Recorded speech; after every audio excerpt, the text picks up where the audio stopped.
ഇത് വേറെങ്ങും അല്ലെങ്കിൽ ഉത്തരാഖണ്ഡിൽ നടന്ന സംഭവമാണ്. കുറെ നന്മവിളികൾ വന്നിട്ട് ഈ ബാബ എന്ന് പറയുന്ന പേര് മാറ്റണമെന്നും പറഞ്ഞൊരു മുസ്ലിം വൃദ്ധനോട് തർക്കിക്കുന്ന രംഗങ്ങളാണിത്. അപ്പൊ ഇതെല്ലാം കണ്ടുകൊണ്ട് ദീപക് എന്ന് പറയുന്ന ചെറുപ്പക്കാരൻ അവിടെ ഉണ്ടായിരുന്നു. അദ്ദേഹം വന്നിട്ട് ചോദിച്ചു, ഈ ഒരു കടയ്ക്ക് മാത്രമല്ലല്ലോ ഈ ഒരു പേരുള്ളത്, ബാക്കി കുറെ കടകൾക്ക് ഇങ്ങനത്തെ പേരുണ്ടല്ലോ. അപ്പൊ പറഞ്ഞ മറുപടിയാണ്, അത് ഹിന്ദുക്കളുടെ കട, ഇത് മുസ്ലിങ്ങളുടെ കട.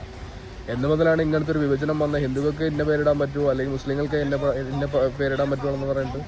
ഇപ്പൊ ഇതൊക്കെ പറഞ്ഞു കഴിഞ്ഞാൽ ഇപ്പൊ ഞാനിപ്പോ ജിഹാദിയാവും, അല്ലെങ്കിൽ എന്നെ വേറെ എന്തെങ്കിലും ആക്കും. അതായിക്കൊണ്ട് പോട്ടെ, ഇന്ത്യയിൽ നടക്കുന്ന സംഭവങ്ങളല്ലേ, അപ്പൊ അതിൽ കൂടുതലൊന്നും വരാനില്ല.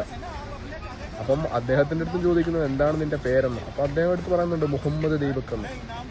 അപ്പൊ പിന്നെ അതിന്റെ ചെറിയ പ്രശ്നമായി, തർക്കമായി. ഇതൊക്കെ അദ്ദേഹം എതിർത്ത് നിൽക്കാൻ പോയി കഴിഞ്ഞാൽ ഇവന്മാര് വാലും ചുരുട്ടി പോണ ടീമുകളാണ്.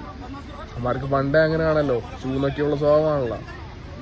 അങ്ങനെ അദ്ദേഹം ഒറ്റയ്ക്ക് എതിർത്ത് നിന്ന് അവന്മാരെ എതിർത്ത് തോൽപ്പിച്ചു. അവന്മാരൊക്കെ ഇത്രയേ ഉള്ളൂ. ഇങ്ങനെ 1000 ദീപക്